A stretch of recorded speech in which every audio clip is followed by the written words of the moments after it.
हाँ जी, नमस्कार। मैं रितेश सर एक बार फिर से स्वागत करूंगा आप सभी प्यारे बच्चों का आपके अपने प्लेटफॉर्म स्टडी विद रितेश में।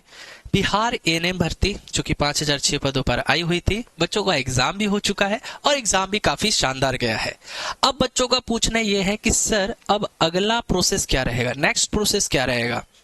यानी काफी बच्चे जानते हैं कि अब इसके बाद आंसर की जारी होगा, उसके बाद आप ऑब्जेक्शन रेज कर पाओगे, मतलब कोई भी क्वेश्चन आपको सस्पिशियस नजर आ रहा है, डाउटफुल नजर आ रहा है ना, तो वहां पे जो है आप ऑब्जेक्शन रेज कर सकते हैं। फिर उसके कुछ दिनों के बाद स्कोर कार्ड जारी होगा, फिर उसके बाद क्या होगा। तो आज के इस वीडियो में ना हम लोग कंप्लीटली जानेंगे कि आपका नेक्स्ट प्रोसेस क्या रहने वाला है। जैसे अगर अभी आप एग्जाम दे दिए हो, ठीक है, अब एग्जाम दे दिए तो आपको कुछ नहीं करना है। स्टेट हेल्थ सोसाइटी जो बिहार है, ये ऑफिशियल वेबसाइट है, ठीक है, तो इस वेबसाइट पर जाना है और एडवर्टाइजमेंट पर क्लिक करना है। इसके बाद ऑनलाइन एप्लीकेशन आर इनवाइटेड। देखो जितने भी अपडेट आएंगे ना आपको इसी के नीचे शो होते चली जाएंगी, ठीक है, जितने भी अपडेट आएंगी वो आपको यहीं पे शो होते चली जाएंगी। अब यहाँ पे अगर हम बात करें, ठीक है, कि सबसे पहले जो है आंसर की जारी होगा, ठीक है, सबसे पहले आंसर की जारी होगा। ओके, तो हर एक प्रोसेस को ना हम आपको इस वीडियो में बताएंगे, लेकिन उससे पहले हम यहाँ पे बताना चाहेंगे जो बच्चे बीटीएससी एएनएम भर्ती की तैयारी करना चाहते हैं। आप सबको पता है ये अभी जो बहाली थी वो कॉन्ट्रैक्ट बेसिस पे थी।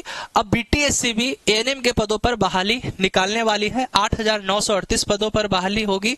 और अगर आप इस वैकेंसी की तैयारी करना चाहते हैं, हमारे एक्सपर्ट टीचर्स के माध्यम से पढ़ना चाहते हैं, अपने सिलेबस को कंप्लीट करना चाहते हैं, तो इसके लिए आप हमारे यकीन बैच से जुड़ सकते हैं, जिसका प्राइस 599 है, ठीक है। इसमें आपको live class, recorded video, PDF notes, online test, doubt AI, मतलब सभी चीजें मिलने वाली है, ठीक है।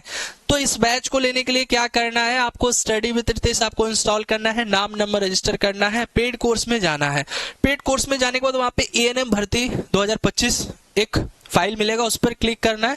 फिर उसके बाद जो है अपने बैचेस को सिलेक्ट कर लेना है, यकीन बैच को सिलेक्ट कर लीजिए और उसे परचेस कर लीजिए, ठीक है, और अपनी तैयारी शुरू कर दीजिए। या फिर अधिक जानकारी के लिए इस दिए गए नंबर पे आप हमें कॉल भी कर सकते हैं। तो देखिए मैं आपको सारी प्रोसेस बताता हूं कि देखो सबसे पहले तो मैं आपको A to Z प्रोसेस बताता हूं कि किस तरीके से जो है यहाँ पे प्रोसेस चलेंगी।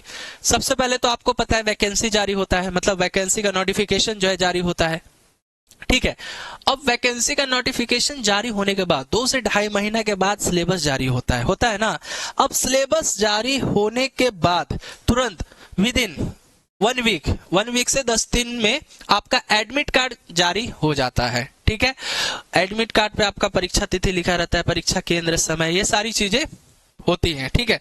अब एडमिट कार्ड के बाद जो है, अब एग्जाम तो हो गया, आपका एडमिट कार्ड जारी हुआ, वहां पे आपका एग्जाम डेट वगैरह मेंशन था, एग्जाम सेंटर मेंशन था, समय था।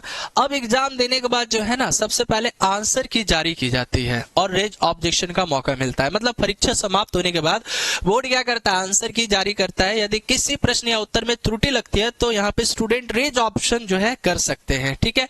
अब रेज ऑप्शन ये तो हो गया, आंसर की वगैरह समझ लिए। अब क्या करता है बोर्ड, अब ये आंसर की कब जारी होगा, आपके दिमाग में ये भी चल रहा होगा। तो देखो एग्जाम तो खत्म हुए अभी 2 से 3 दिन ही हुए हैं ना, तो आप लोग ये समझ सकते हो कि 10 से 15 दिन का बोर्ड समय लेगा। 10 से 15 दिन के बाद जो है आपका आंसर की आ जाएगा और ऑब्जेक्शन रेज करने का भी ऑप्शन देखने को मिल जाएगा, ठीक है, वही ऑफिशियल वेबसाइट पर। ओके, क्योंकि देखो कहीं ना कहीं हमारे जो स्वास्थ्य विभाग के, ठीक है, जो मंत्री हैं श्री मंगल पांडे जी, उन्होंने कहा कि इस भर्ती को मार्च तक एनी हाउ कंप्लीट कर देना है, ठीक है। तो आंसर की 10 से 15 दिनों में जारी हो जाएगा। उसके बाद आंसर की जारी होने के बाद स्कोर कार्ड जारी किया जाता है, मतलब जिसमें क्वालिफाइड और नॉन क्वालिफाइड स्टेटस आपको शो होगा, ठीक है। मतलब स्कोर कार्ड में आपको मार्क्स दिखेगा, उसके बाद क्वालिफाइड या नॉन क्वालिफाइड, मतलब इस तरीके का स्टेटस भी लिखा हुआ रहेगा। उसके बाद जितने भी क्वालिफाइड स्टूडेंट होंगे ना, सबका डॉक्यूमेंट्स वेरिफिकेशन के लिए सबको बुलाया जाएगा, है ना। तो जो भी स्टूडेंट स्कोर कार्ड में क्वालिफाइड होते हैं उन्हें डॉक्यूमेंट्स वेरिफिकेशन में शामिल होने के लिए बोर्ड क्या करता है, बुलाता है। तो सबसे पहले जो PH यानी जो दिव्यांग वाले बच्चे होंगे उन कैंडिडेट का डॉक्यूमेंट्स वेरिफिकेशन होगा। तो जितने भी दिव्यांग बच्चे हैं उन सभी स्टूडेंटों का अलग सूची जारी किया जाता है। मतलब डॉक्यूमेंट्स वेरिफिकेशन के लिए एक लिस्ट जो है ना जारी होगा। उस लिस्ट में उस बच्चे का नाम लिखा होगा, तिथि यानी किस दिन उसको जाना है, किस स्थान पर जाना है, कौन से सिटिंग में जाना है, टाइमिंग क्या है, ठीक है। तो ये सारी चीजें मेंशन हुई रहती है, ठीक है, उस लिस्ट में। तो सबसे पहले दिव्यांग वाले बच्चों का लिस्ट जारी होता है। फिर उसके बाद जो है जब इन बच्चों का हो जाता है डीवी, तो फिर नॉर्मल कैटेगरी स्टूडेंट का डॉक्यूमेंट्स वेरिफिकेशन उन सभी बच्चों को बुलाया जाता है, जैसे जो जनरल से है, बीसी से है, ईबीसी से है, मतलब आप सभी को बुलाया जाएगा, ठीक है। तो उसके लिए भी क्या करता है बोर्ड, उसके लिए भी जो है सभी स्टूडेंट का अलग अलग सूची जारी करता है। उसमें भी आपका नाम, डेट, स्थान, सिटिंग, टाइमिंग, ये सारी जानकारी रहती है, ठीक है। और फिर जो है डॉक्यूमेंट्स वेरिफिकेशन पूरा होने के बाद फाइनल रिजल्ट यानी मेरिट लिस्ट जो है जारी कर दी जाती है। उस मेरिट लिस्ट में बच्चों का नाम लिखा रहता है और कहां पोस्टिंग है वो लिखा रहता है, ठीक है। तो जो भी स्टूडेंट का डीवी पूरा होने के बाद बोर्ड क्या करता है, फाइनल रिजल्ट यानी मेरिट लिस्ट जारी करता है, जिसके आधार पर चयनित उम्मीदवारों की नियुक्ति प्रक्रिया आगे बढ़ाई, मतलब सीधा सीधी नियुक्ति पत्र जो है बच्चों को मिल जाता है, ठीक है।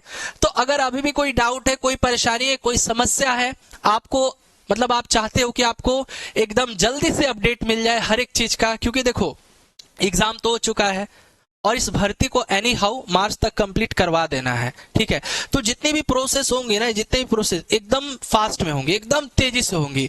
तो अगर आप भी हमारे ग्रुप में जुड़ना चाहते हो, ग्रुप में क्यों जुड़े सर, तो ये जितने भी अपडेट है, जैसे आंसर किया आता है तो सबसे पहले नोटिस चला जाएगा उस ग्रुप में, उसके बाद स्कोर कार्ड आता है तो तुरंत नोटिस चला जाएगा।